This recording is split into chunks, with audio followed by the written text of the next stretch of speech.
Ambassador Sarah Chun stood at the window of her office on Luna Station. She looked out at the stars and wondered what her daughter would think of the news she was about to share. 50 years had passed since aliens first came to Earth. 50. Long years of being treated like children by the Galactic Council. The message had arrived that morning. Sarah read it again, still not quite believing the words on the screen. The Galactic Council was inviting humanity to become full members. After 5 decades of being watched and controlled, they were finally being offered a seat at the table. "Ma'am?" Her assistant knocked on the door. "Admiral Rodriguez is here to see you." "Send him in," Sarah said. Admiral Marcus Rodriguez walked into the room with heavy steps. He was a tall man with gray hair and tired eyes. He had spent most of his life preparing Earth's defenses, even though the Council said humans were not allowed to have weapons in space. "You've seen the message," Sarah said. It was not a question. "I have." Marcus sat down across from her desk. "And I don't like it. The Council is offering us everything we've wanted. Full membership, access to their trade routes, their technology, their protection. At what cost?" Marcus leaned forward. "They want us to give up all our military ships, every weapon, every defense platform. They say it's a gesture of peace." Sarah sighed. She had expected this reaction from the Admiral. Marcus had never trusted the aliens, not since the first day they arrived. "Marcus, we've been probationary members for 50 years. We've followed their rules. We've stayed in our own system. Maybe it's time to take the next step. Or maybe it's a trap." The words hung in the air between them. Sarah wanted to dismiss them, but she couldn't. Something about the invitation felt wrong. The timing was strange. The Council had shown no signs of wanting to include humanity before this. Why now? "What do you know that I don't?" Sarah asked. Marcus was quiet for a moment. Then he pulled out a small device and set it on her desk. The device hummed softly, creating a field that would block any listening devices. 3 months ago, one of our deep space scouts picked up a transmission. It was coded, but our computers broke it. The message was from the Zephyrian Empire to the Council chambers on Nexus Prime. Sarah felt her stomach tighten. The Zephyrians were one of the oldest members of the Council. They were also known as fierce warriors who respected strength above all else. What did the message say? Marcus pulled out a datapad and handed it to her. "See for yourself." Sarah read the decoded transmission. Her hands began to shake as she understood what she was seeing. The message spoke of ancient records found in a dead system at the galaxy's edge. Records that mentioned a species called the predecessors. According to the files, the predecessors had once challenged the Council's authority. They had been powerful, intelligent, and impossible to control. The message went on to say that genetic analysis showed humans shared DNA markers with the predecessors. The Council believed humans were their descendants. The message ended with a recommendation: eliminate the human threat before it could grow. "This could be fake," Sarah said, but her voice was weak. "It could be, but are you willing to bet humanity's future on it?" Sarah set down the datapad and looked out at the stars again. Earth was peaceful now. The wars that had once torn the planet apart were history. Humans had learned to work together when the aliens arrived. They had to, or risked being seen as too primitive to join galactic society. But Marcus was right to be suspicious. The Council had always treated humans like dangerous animals that needed to be watched. They allowed human ships to travel only within the solar system. They shared only basic technology. They kept humans isolated from other species. "What do you suggest we do?" Sarah asked. "We go to the ceremony. We smile and shake hands and act grateful. But we go prepared." "Prepared how?" "They want us to surrender our weapons." Marcus smiled, but it was not a happy smile. They want us to surrender our official weapons. The ships they know about. The platforms they can see. Sarah felt a chill run down her spine. Marcus, what have you done? What I swore to do when I took this job? I've prepared to defend humanity. Over the next hour, Marcus told Sarah about projects she had never heard of. Secret shipyards built inside asteroids. Hidden factories on the dark side of moons. Ships designed to look like cargo haulers, but armed with weapons that could crack planets. The Ghost Fleet, he called it. Hundreds of ships scattered throughout. The solar system, invisible to Council sensors. Crews trained in secret, using tactics developed by studying every piece of alien technology they could get their hands on. The Council thinks we're primitive, Marcus said. They think we don't understand their technology. But we've had 50 years to study every ship that's visited our system. We've learned how their engines work, how their shields function, how their weapons fire, and we've improved on all of it. Sarah felt sick. If the Council discovers this, then we'll find out if we're as good as I think we are. 3 weeks later, Sarah stood in the shuttle bay of Terra's Hope, humanity's flagship. Around her, the best and brightest of humanity prepared for the journey to Nexus Prime. Scientists, diplomats, military leaders, artists, and philosophers. Everyone who could represent the diversity and potential of the human species. Was beautiful, designed to impress the Council with humanity's peaceful intentions. Its hull was polished to a mirror shine. Its weapons were ceremonial at best. It looked exactly like what the Council expected from humanity. Impressive but harmless. Marcus stood beside her, wearing his dress uniform. Hidden beneath his jacket was a small communication device. If he pressed it, it would send a signal across human space. Remember, Terra? Are you sure about this? Sarah asked one last time. No, Marcus said, but I'm sure about doing nothing. If they mean to betray us, at least this way we'll be ready. The journey to Nexus Prime took 2 weeks. During that time, Sarah tried to stay positive. She practiced her speech for the ceremony. She reviewed the treaty documents.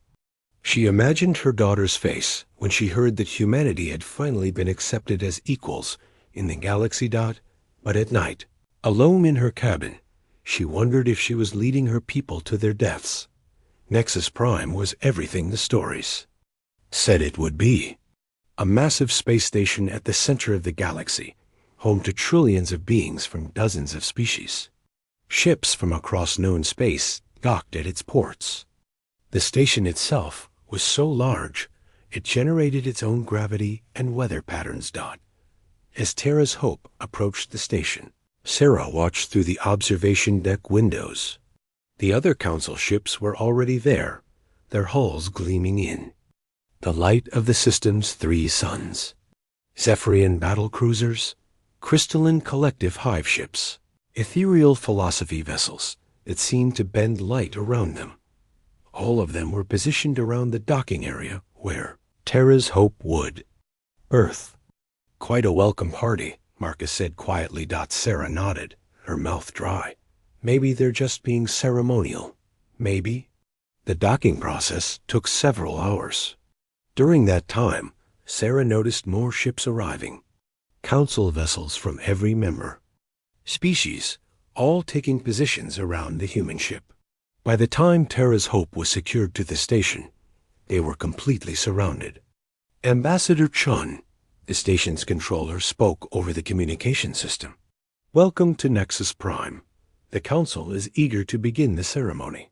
Sarah straightened her formal robes and checked her appearance one last time. Behind her, the human delegation prepared to make history. They had no idea they were walking into a trap that had been 50 years in the making. As the airlock opened, and Sarah took her first step onto Nexus Prime, she felt the weight of humanity's future on her shoulders. In a few hours, her species would either join the galactic community as equals or face extinction. She just didn't know which one yet. The ceremony hall on Nexus Prime was massive.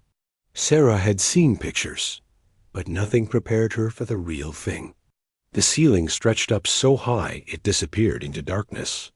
Thousands of seats filled the space, each one occupied by representatives. From across the galaxy, Sarah walked down the center aisle with the human delegation behind her. Every step echoed in the vast space. She could feel thousands of alien eyes watching her every move. Some looked curious. Others looked worried. A few looked hungry. Like predators watching prey. At the front of the hall sat the Council of 12. Each member represented one of the oldest and most powerful species in the galaxy. They sat on raised platforms that made them look down on everyone else. In the center was the treaty table, made from crystal that seemed to glow from within. High. Counselor Zethkar of the Zephyrian Empire stood up. He was tall and covered in what looked like golden scales. His voice was deep and carried easily through the hall. "Today marks a historic moment," he said. "For 50 years, humanity has shown they can learn, they can grow, they can follow the rules that keep peace in our galaxy." Sarah felt a small smile cross her face. Maybe Marcus had been wrong. Maybe this really was just a ceremony. The Galactic Council has decided that humanity is ready for full membership. But first, as our newest members, they must show their commitment to peace. Sarah nodded. This was expected. Every new member had to make some gesture to show they understood the Council's values. "Ambassador Chun," Zethkar continued, "please step forward to sign the Treaty of Membership." Sarah walked to the crystal table. The treaty was written in multiple languages, including English. She had read it many times during the journey to Nexus Prime.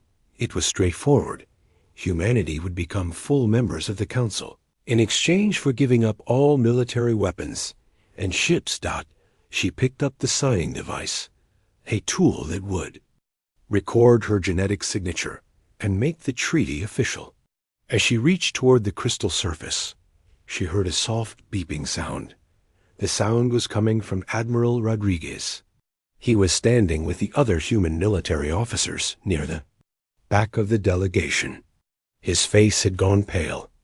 The beeping was his communication device, the one connected to deep space sensors around Earth. Sarah looked at him across the hall. He shook his head slightly, then nodded toward the ceiling. Sarah looked up and saw them. Ships.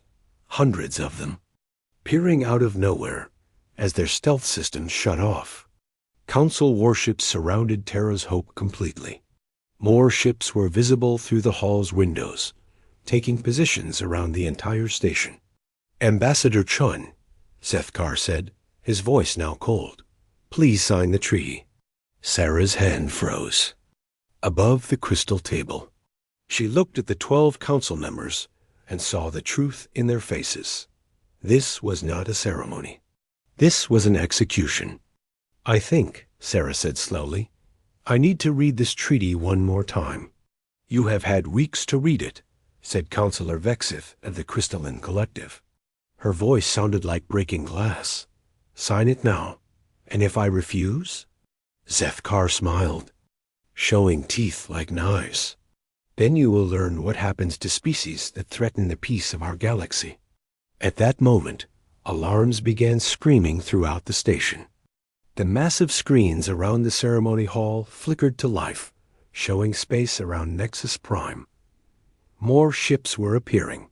Council fleets from every member world, all armed and ready for battle. But the screens also showed something else. Around Earth's solar system, other ships were moving. Ships the Council had never seen before, emerging from asteroid fields and hidden bases. The Ghost Fleet was waking up. "Interesting," said Admiral Rodriguez, stepping forward. His voice carried clearly through the hall. "It looks like someone started a fight." Zethkar's scales darkened with anger. "Your hidden fleet means nothing. We have over 10,000 ships. You cannot win." "You're right," Rodriguez said calmly. "We can't win." Straight fight. But we're not going to fight fair. The screens changed again. Now they showed something that made several council members step back in shock. Around Earth, massive structures were rising from the planet's surface. Defense platforms that had been hidden for decades, armed with weapons no one had seen before. "How?" whispered Counselor Nethan of the Ethereal Philosophers. "Our sensors showed nothing." "Your sensors see what we wanted them to see," Rodriguez replied. "We've had 50 years to study your technology, 50 years to improve on it, 50 years to prepare for this moment." Sarah looked at the treaty again, then at the council members who had planned to murder her and everyone she had brought with her. "I have a different treaty to propose," she said. "You are in no position to negotiate," Zethkar snarled. "Really?" Sarah pressed a button on her communication device. "Admiral, please show them position." The screens changed once more. This time they showed the space around Nexus Prime itself. Hidden among the thousands of civilian ships docked at the station were human vessels. Ships that looked like cargo, haulers and passenger transports, but were actually armed warships. More than that, the screens showed human soldiers inside the station itself. They had come aboard disguised as diplomats, scientists, and cultural attachers. Now they were taking control of critical systems throughout Nexus Prime. "How many?" Vexif asked, her crystalline form beginning to crack with stress. "Enough," Rodriguez said simply. Sarah walked away from the crystal table and faced the Council of 12. "Here's my treaty," she said. "You will stand down your fleets. You will return to your home worlds. And you will never threaten humanity again." "Impossible," Zethkar roared. "We are the Council. We have ruled this galaxy for 1,000 years. And in all that time," Sarah said, her voice growing stronger, "you've never fought a species that spent 50 years preparing to kill you." The first explosions came from space around the station. The screens showed Council ships firing on Terras. Hope, but their weapons were hitting shields that shouldn't exist. Human technology had advanced far beyond what the Council thought possible. Then the human ships hidden among the civilian vessels revealed themselves. They didn't just fire back at the Council fleet. They targeted specific systems, crippling ships without destroying them. They wanted prisoners, not just victories. "This is impossible," Nathan said, his telepathic abilities useless against human minds that had been trained to resist mental intrusion. "You are a young species. You should not have this knowledge." "We're young," Rodriguez agreed. "But we learn fast, and we learn from the best teachers." Sarah smiled as she watched the council members begin to panic. "You see, when you keep a species isolated for 50 years, they have a lot of time to think, a lot of time to plan, a lot of time to prepare for the day their teachers tried to kill them." More explosions rocked the station. The Council fleet was discovering that human ships didn't fight like anything they had encountered before.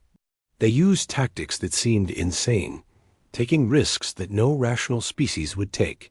But the tactics worked. "You wanted to see what humanity becomes when threatened," Sarah continued. "You wanted to test us.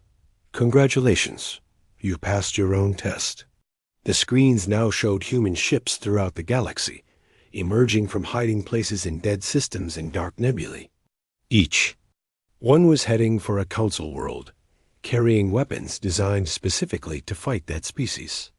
"This is not possible," Zethkar repeated, but his voice was weaker now. "You made one mistake," Rodriguez said, walking closer to the council platforms. "You assumed we would fight like you, with honor, with rules, with mercy." Sarah looked at each council member in turn. "You came to our system 50 years ago and told us we were too violent to be trusted, too primitive to understand galactic civilization, too dangerous to be given freedom." She paused as another explosion shook the station. "You were right about one thing. We are dangerous." but only to those who threaten our families. The screens showed the battle turning decisively in humanity's favor. Council ships were surrendering rather than face destruction. Others were retreating to their home systems, only to find human fleets already waiting for them. "This ends now," Sarah said. "You will call off your fleets. You will surrender. And then we will have a real conversation about how this galaxy is going to be run from now on." Zethkar looked around at his fellow council members. Fear was clear in all their faces. The species that had ruled the galaxy for a millennium was learning what it meant to be prey. "And if we refuse?" he asked. Sarah's smile was not pleasant. "Then you'll discover why humans have a saying, 'Fuck around and find out.' You've done the first part. Now comes the second." The Council of 12 looked at each other, then at the screens showing their fleets being systematically destroyed by an enemy they had created through their own arrogance. For the first time in 1,000 years, the Galactic Council was afraid. Captain Elena Vasquez stood on the bridge of the human warship Retribution. Around her, screens showed the battle for Nexus Prime from space. She watched Council ships trying to escape, but her fleet was ready for them. "Captain, her communications," officer called out. "We're getting surrender signals from 12 Zephyrian ships." "Ignore them," Elena said coldly. "They fired first. They wanted a war. Now they get to see what human war looks like." Elena had lost her brother in the first wave of Council attacks on the outer colonies. The aliens had targeted civilian settlements, killing families while they slept. They called it a strategic strike. Elena called it murder. The Retribution moved through space like a hunting animal. It didn't look like the Council ships with there. Smooth curves and shining hulls. Human warships were built for one purpose: to kill efficiently. They were covered in weapon ports and sensor arrays. They looked dangerous because they were dangerous. "Target the Zephyrian command ship," Elena ordered. "Full weapons." "Ma'am, they're trying to surrender," her weapons officer said. "Did they accept surrender when they bombed New Mumbai?" Elena asked. "Did they show mercy when they killed our children?" The weapons officer understood. He had family on New Mumbai too. Weapons locked on target. "Fire," the Retribution's main. Guns spoke with the voice of human anger. The energy beams cut through the Zephyrian ship's shields like they weren't there. The proud warship that had terrorized a dozen species broke apart in seconds. That other human ships were doing the same throughout the system. They didn't fight like the Council expected. Council warfare had rules. You targeted military ships first. You avoided civilian areas. You offered quarter to defeated enemies. Humans had no such rules. "Captain," her sensor officer reported, "crystalline collective ships are trying to form a hive mind battle formation." Elena smiled. The crystalline collective fought by linking their ships together mentally. It made them coordinate perfectly, but it also made them predictable. Human military scientists had spent years studying their tactics. "Signal the stealth squadrons," Elena ordered. "Time to show them why hive minds are a weakness." Throughout the battle zone, human ships that had been invisible suddenly appeared inside the crystalline formation. They weren't there to fight ship-to-ship battles. They were there to broadcast a specific signal, one designed by human psychologists who had studied crystalline brain patterns. The signal was simple: pure chaos. Random thoughts and emotions that confused the crystalline hive-mind connection. Within minutes, the perfectly coordinated alien fleet became a scattered group of lost ships, unable to communicate with each other. "Elegant," Elena said, as she watched the crystalline ships drift helplessly. "Target them one by one. Make it quick." But the real surprise came when the ethereal philosopher ships tried to use their mental powers against human crews. The ethereals were proud of their telepathic abilities. They could read minds, plant thoughts, even control other species mentally. They tried to take control of human ship crews and found something they had never encountered before. "Captain," the ethereal ship commander's voice came over the communication system. "What have you done to your minds?" Elena laughed. "We learned from the best teachers, you." For 50 years, human scientists had studied every species in the Council. They learned how ethereal telepathy worked. More importantly, they learned how to block it. Every human in the fleet had undergone mental conditioning. Their minds were protected by techniques developed from studying captured ethereal technology. "Impossible," the ethereal commander said. "No species can resist our mental influence." "Wrong again," Elena replied. "Humans can resist anything when we're angry enough. And alien, we are very angry." The battle around Nexus Prime was just the beginning. Throughout human space, the Ghost Fleet was revealing its true strength. Ships emerged from hiding places that the Council had never suspected. Asteroid bases that looked like mining operations opened up to reveal massive weapons platforms. Space stations disguised as research facilities began broadcasting jamming signals that crippled Council communications. Admiral Rodriguez had planned for this moment for 30 years. Every detail had been thought through. Every weakness in Council technology had been identified and exploited. Elena watched her tactical display as reports came in from across the galaxy. Human fleets were attacking Council worlds with surgical precision. They didn't bomb planets. They didn't target civilians. Instead, they went after the things that made the Council powerful: their fleets, their weapon factories, their command centers. "Captain," her communications officer called again. "We're getting a message from Earth Command. Admiral Rodriguez wants all fleet commanders to watch something." Elena's main screen changed to show the ceremony hall on Nexus Prime. She could see Ambassador Chun facing down the Council of 12. But more importantly, she could see the fear in the alien leaders' faces. "Finally," Elena said quietly, "they understand what they've done." The message from Rodriguez was short and clear. No mercy for those who attacked civilians, but protection for any species that surrendered quickly. The Council had spent 1,000 years ruling through fear. Now they would learn what it felt like to be afraid. Elena's sensor officer called out another report. "Captain, 3 more Council fleets are arriving in system. Looks like reinforcements." "How many ships?" "Over 2,000, Mom. They're taking positions around our forces." Elena felt her crew tense up. 2,000 ships was more than her entire fleet. For a moment, it looked like the Council might have enough firepower to win after all. Then her communications system lit up with new signals. Not from the Council ships, but from something else entirely. "Captain," her communications officer said, his voice filled with amazement, "we're getting IFF signals from the incoming fleet. They're not Council ships. They're ships from species the Council conquered centuries ago."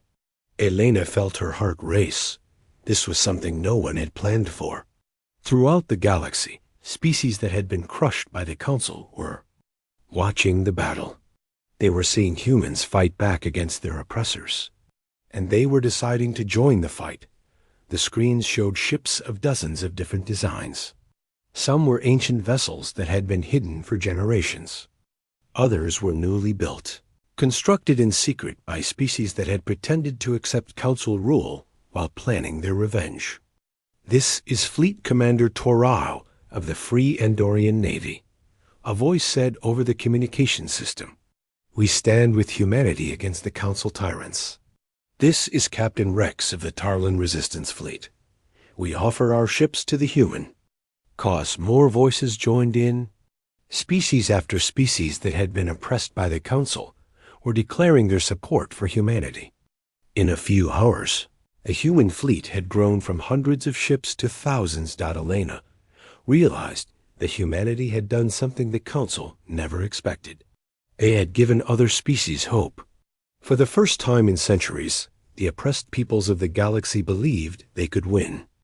"Captain," her weapons officer said, "the Council Reinforcement Fleet is requesting permission to withdraw." Elena looked at the tactical display.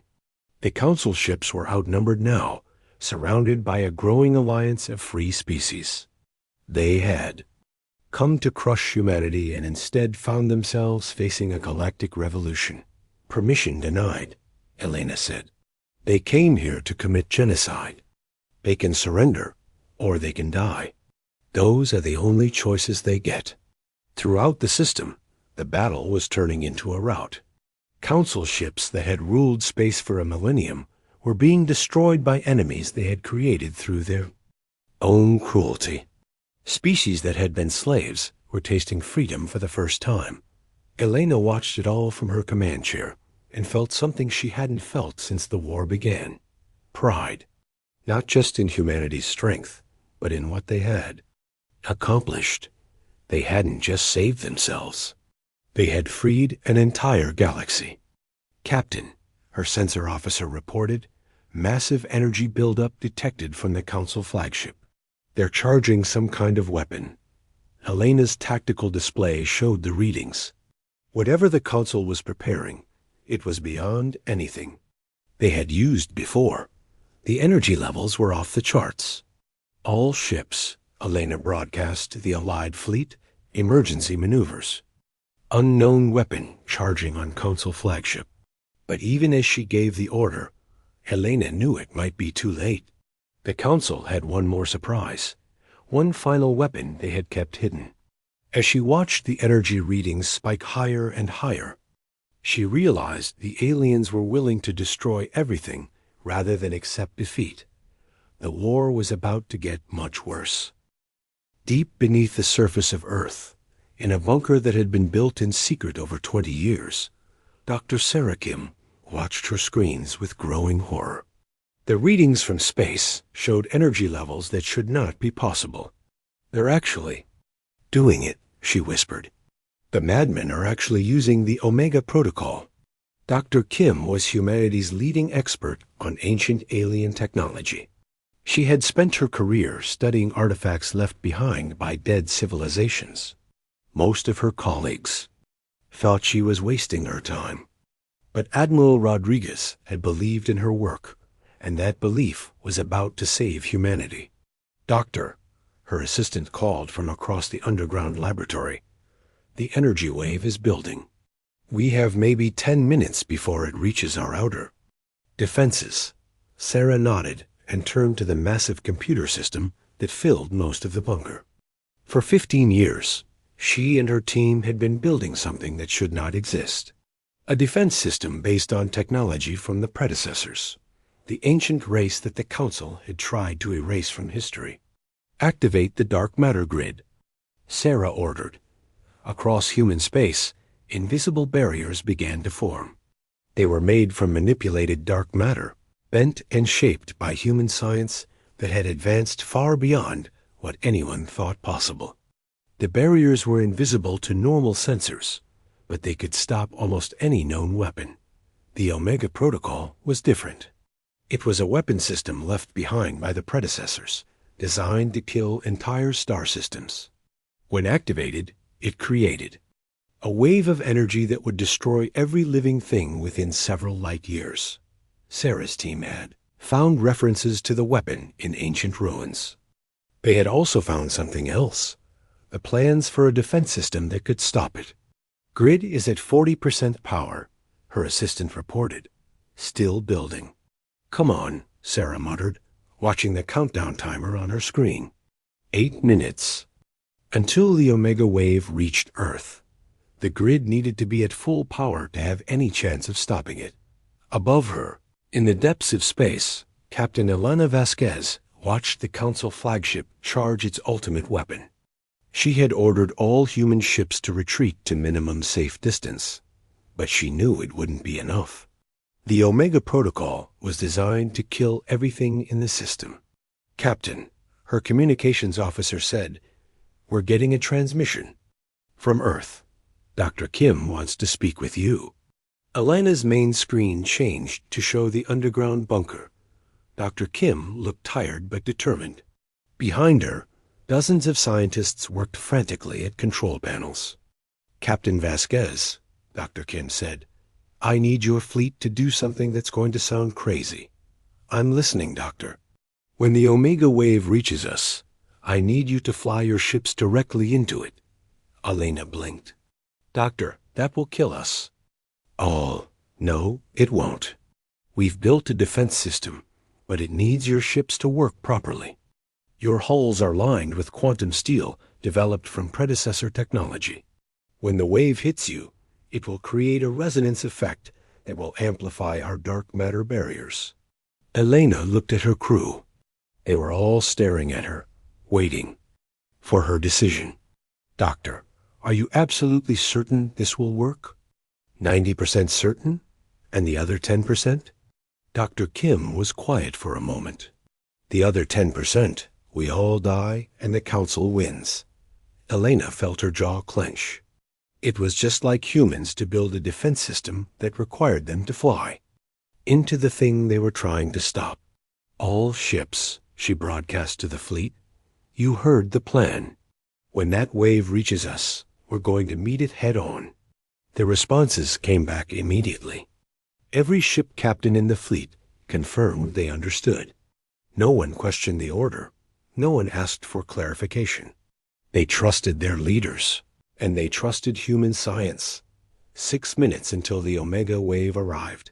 Back on Nexus Prime, Ambassador Sarah Chun faced the Council of 12 in their ceremony hall. The alien leaders were no longer sitting on their raised platforms. They were standing, pressed together in a group, looking like frightened children. "You fools," High Counselor Zethkar snarled at her.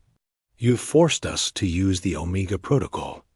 In minutes, your entire species will be dead. Your ships, your worlds, your children. All of it gone." Sarah looked at him calmly. "Is that what you think is going to happen?" "The Omega Protocol has never failed," Counselor Vexith said, her crystalline form cracking with stress. "It destroyed the predecessors. It will destroy you." "Funny thing about the predecessors," Sarah replied. "They left behind more than just weapons. They left behind knowledge, instructions, warnings." She pulled out a datapad and showed it to the council members. On the screen was a message written in ancient symbols that predated the council's civilization. "Do you know what this says?" Sarah asked. The council members stared at the symbols but said nothing. "It says, 'To those who come after us, beware the false peace of tyrants.' We thought we could trust the council. We were wrong. They will tell you we were destroyed by our own weapons. This is a lie. We were murdered while under a flag of truce, just as they will try to murder you. But we have prepared gifts for those brave enough to resist. Look for us in the dark between stars. Our knowledge waits for those who would be free." Zethkar's golden scales darkened with rage. "Impossible. The predecessors were destroyed by the Omega Protocol. We saw the records." "You saw the records you wanted to see," Sarah said. "Just like you've been seeing what you wanted to see about humanity for 50 years. 4 minutes until the Omega wave arrived. Throughout human space, the dark matter grid was reaching full power." Sarah Kim watched her readings and felt her heart race. Everything depended on the next few minutes. "Doctor," her assistant called out, "the wave is accelerating. It's moving faster than our calculations predicted." Sarah felt cold fear run through her. If the wave was faster than expected, it might reach human space before the grid was ready. How much faster? 30%. We'll have maybe 2 minutes instead of 4. Sarah closed her eyes and tried to think. 2 minutes wasn't enough. Time to fully charge the grid. But maybe it was enough time for something else. She turned to her computer system and began typing commands. If she couldn't stop the Omega wave completely, maybe she could redirect it. "Change of plans," she announced to her team. "We're not going to absorb the wave. We're going to reflect it."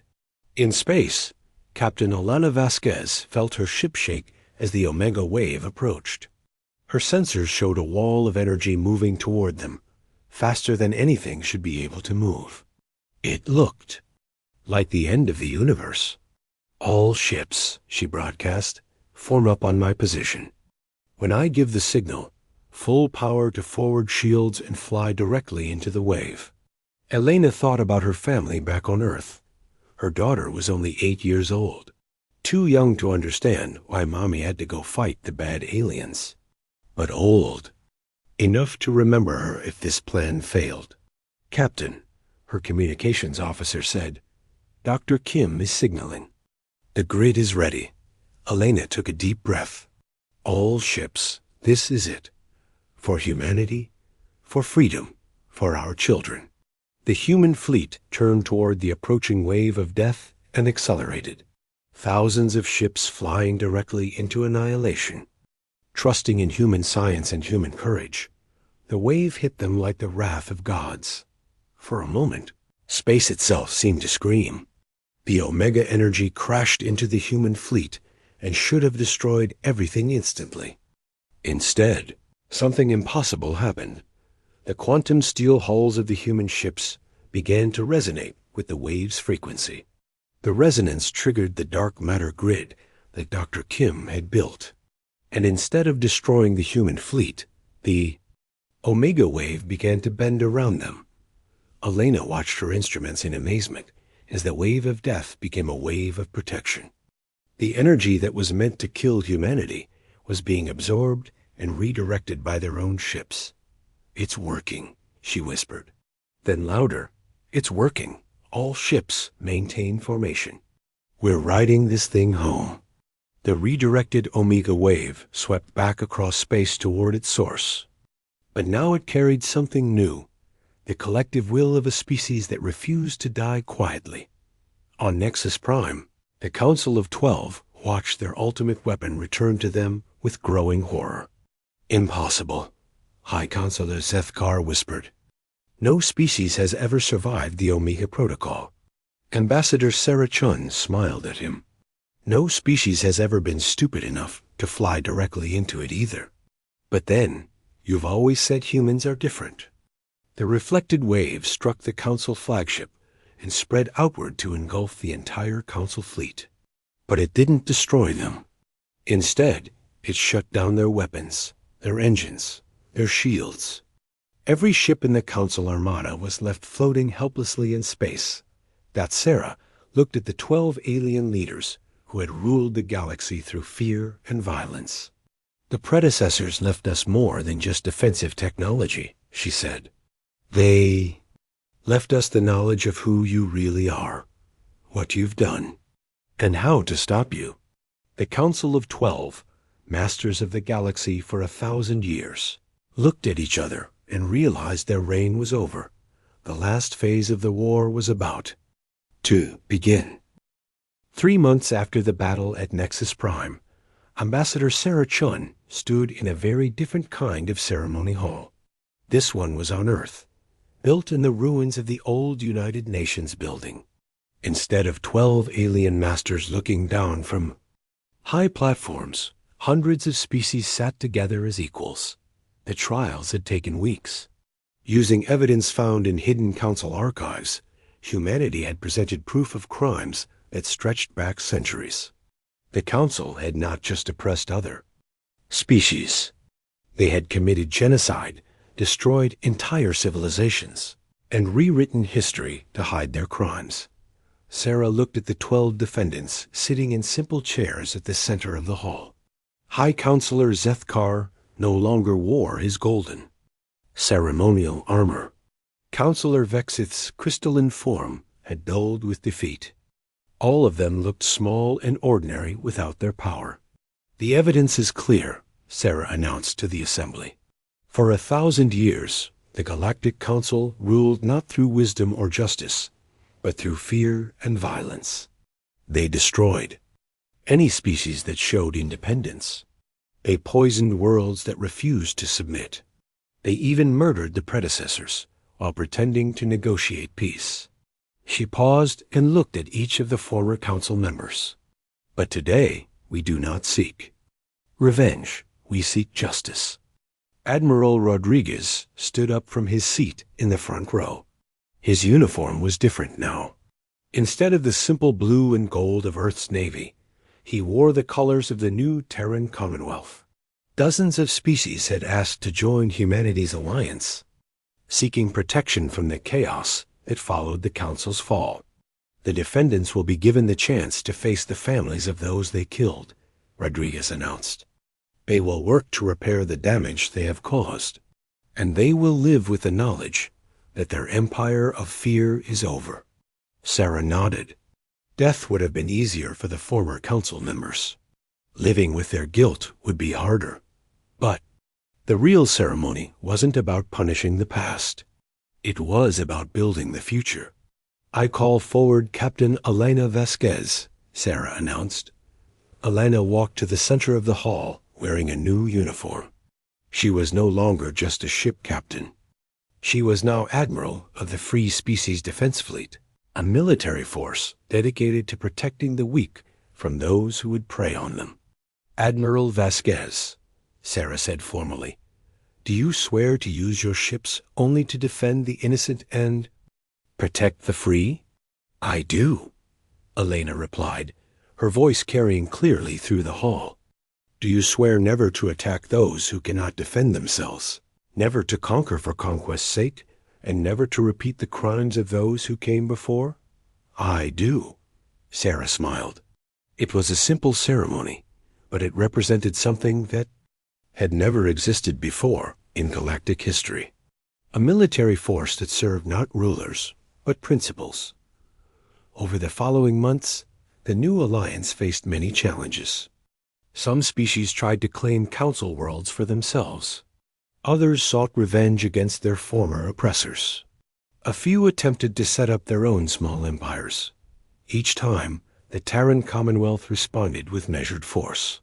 Human fleets would arrive, separate the combatants, and enforce a simple rule. No species would be allowed to dominate another. Dr. Sarah Kim, now head of the Commonwealth Science Division, spent her time sharing predecessor technology with any species that wanted it. The ancient knowledge included not just weapons and defenses, but medical advances, agricultural techniques, and environmental restoration methods. The predecessors wanted their knowledge to be free, she explained to a gathering of alien scientists. They believed that keeping secrets was what allowed tyrants to maintain power. Captain Elena Vasquez found herself dealing with a different kind of challenge. Her fleet was constantly growing as more species joined the Commonwealth. Ships of dozens of different designs flew together, their crews learning to work as one. It's not easy, she reported to Admiral Rodriguez during one of their regular meetings. Different species have different fighting styles, different customs, different ideas about honor and duty. But they're learning? Rodriguez asked. They're learning. More importantly, they're teaching us. Turns out humans don't know everything. About warfare, Rodriguez smiled. Good. The moment we think we know everything is the moment we become like the Council. 5 years after the fall of the Galactic Council, Sarah Chon stood once again before an assembly of species. But this time, she was not an ambassador seeking membership. She was the first elected president of the Terran Commonwealth, speaking to her constituents. We have accomplished something that seemed impossible, she said. We have created a government based not on the power of the strong, but on the consent of the governed. Every species in our Commonwealth has an equal voice. Every world has the right to self-determination. The applause that followed came from thousands of different throats, in dozens of different languages. But the message was the same: gratitude for a freedom they had never known before. Sarah looked out at the assembly and thought about her daughter, now grown and serving as a diplomat to newly contacted species. A galaxy was still dangerous. There were always those who sought power over others. But for the first time in centuries, the innocent had protectors. The predecessors left us a message, Sarah continued. They said that freedom was not something that could be given or taken. A way. It was something that had to be defended every day by those who believed in it. She paused and looked directly at the camera that was broadcasting her speech to worlds across the galaxy. To any species that might be listening, any people who are still under the boot of tyrants, know this: you are not alone. The Commonwealth stands ready to help those who want to be free. But we will not conquer you to liberate you. Freedom must be chosen, not imposed. Across the galaxy, on worlds that had been isolated for centuries, people heard her words and began to hope. In the ruins of the old council chambers on Nexus Prime, now converted into a museum, a simple plaque told the story of humanity's rise. It was written in hundreds of languages, so that any species could understand its message. Here ended the reign of those who ruled through fear. Here began the age of those who serve through love. Remember this day, and remember its lesson. They, strong, exist to protect the weak, not to prey upon them.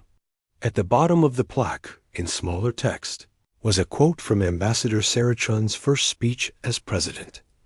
They wanted to see what humanity becomes when threatened. They learned. But what they never understood is what humanity becomes when we're free to protect others. That's who we really are. That's who we've always been. The galaxy was not perfect. There were still conflicts, still injustices, still those who sought power over others. But for the first time in 1,000 years, there was balance. The predators had to face prey that could fight back, and in the space between the stars, hidden in dark nebulae and forgotten systems, automated probes continued to broadcast a simple message in the ancient language of the predecessors to those who come after us. We are not gone. We live on in every species that chooses freedom over slavery, justice over power, hope over fear. The Council told you we were destroyed by our own weapons. This was a lie. We were murdered by tyrants who feared what we represented. But our children have returned.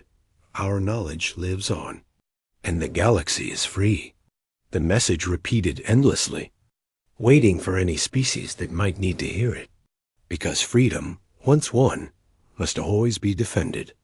And there would always be those willing to defend it.